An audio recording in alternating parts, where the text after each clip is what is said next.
So the first step of making kombucha is to make sure that the materials that you're starting with are as clean as possible. So usually this is an old solution, but I'll prepare a diluted bleach solution and wash whatever glassware I'm going to use. And after that I'll dry it upside down so that contaminants can't fall into the glass jar, and I will cover it with a cloth or a paper towel is usually fine, like this. And I'll get tape and a Sharpie so that I can label whenever I'm starting my batch of new kombucha. So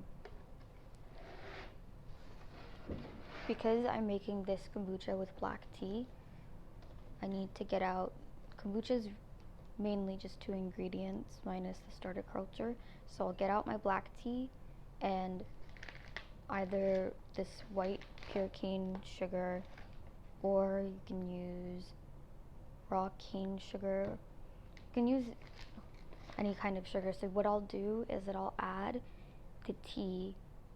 Well, first I filled this up with water, with the amount of water that I want to make, plus a little bit extra, and I'll put that into like an old jar of kombucha that's already matured.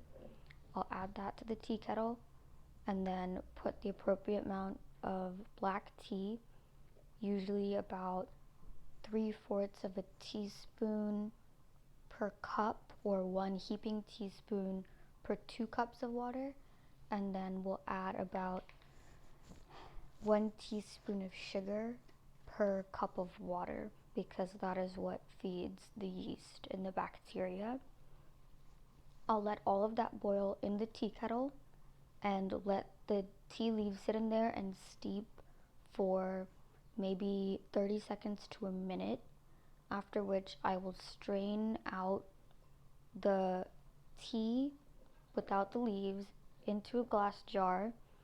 And because this already has a strainer built into it, I don't have to use an extra one, but you would have to use one if you don't have something already built into the tea kettle. And I will then cover this with a paper towel cloth, again, so that no contaminants fall into the glass jar.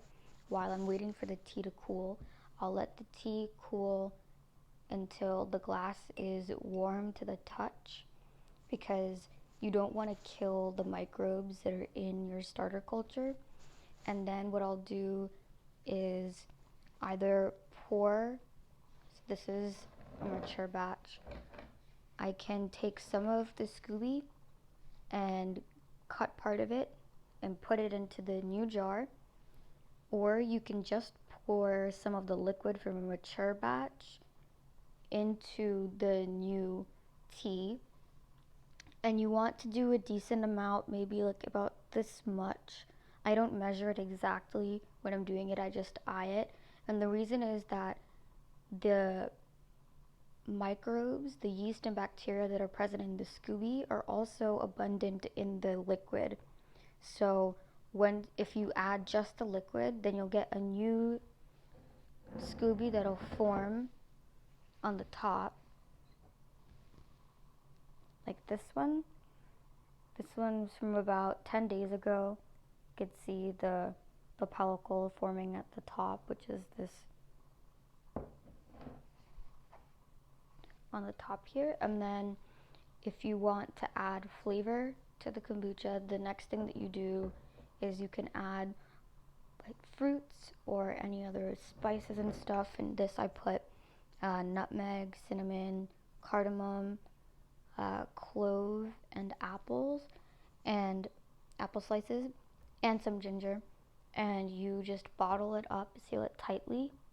And this will, one, increase the sweetness because I've added sweet fruit. And my kombucha was a little bit tart, so I wanted it to be sweetened. And capping it tightly will also trap in the gas, making it fizzy. So you can see all the carbonation here.